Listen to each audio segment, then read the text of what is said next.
Alright, so in this video, I'm going to be showing you 3 useful tricks that I learned in my own games or from playing a computer. Now, just a disclaimer, they might not happen every game, but when they do happen, you will be so happy that you learned these to, for example, save your game or attack better and etc. The first trick is going to be when you have a knight that is trapped, and below that knight is an enemy pawn.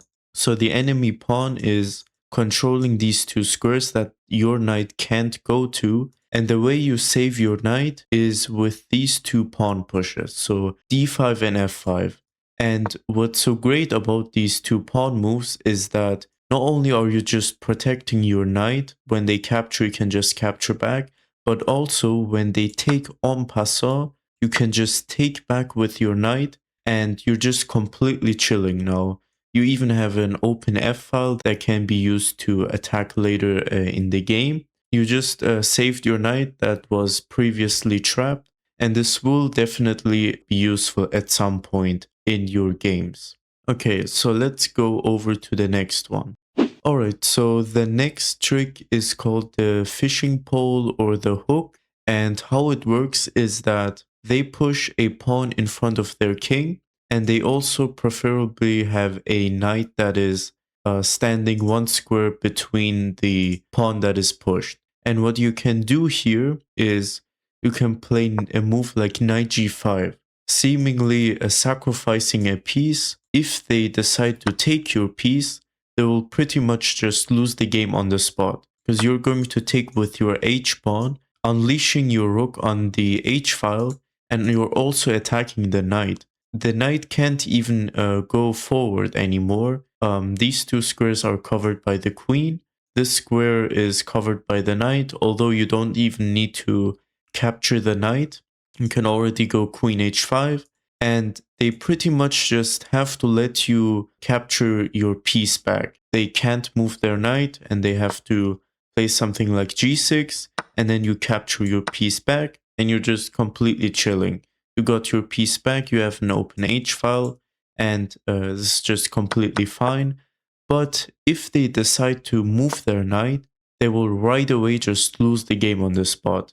And the move is queen h5. You're threatening to checkmate on these 2 squares, and the only way to stop it temporarily is to push the f pawn. So either f5 or f6, let's say they play f6, and now you push your pawn up to g6, not even checking first, but playing your pawn to control this f7 square so that the king can't escape.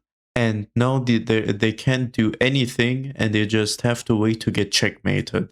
So let's just say they play rook f7, and now you just have checkmate. Now this might not happen every game, but when it does happen, it's going to feel amazing.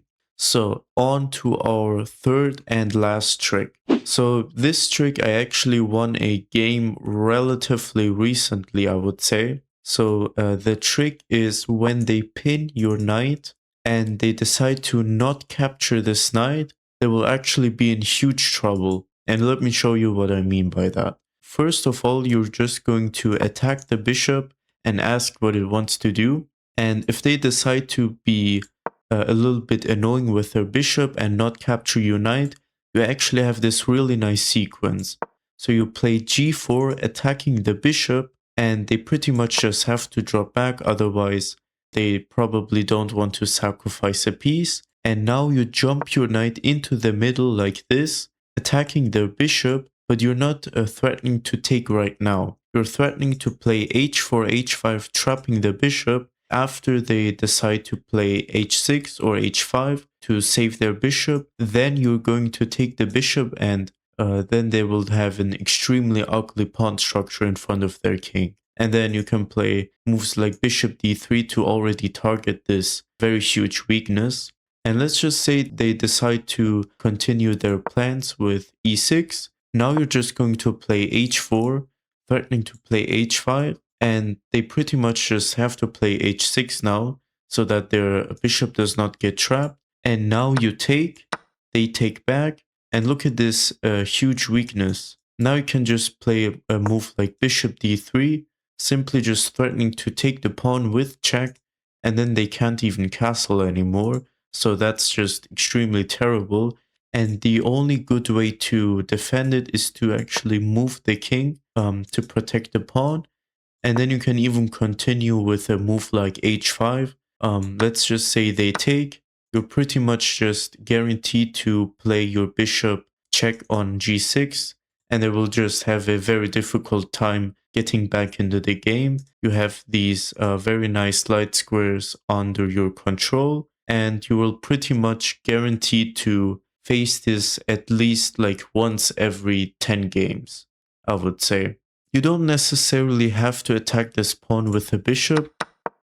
You could also go with the queen here, depending on the position, depending on how your pieces are set up, but that's just the general strategy for this trick.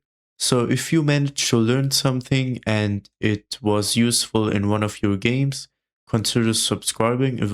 It would help me out a lot. Otherwise, that's it for the video.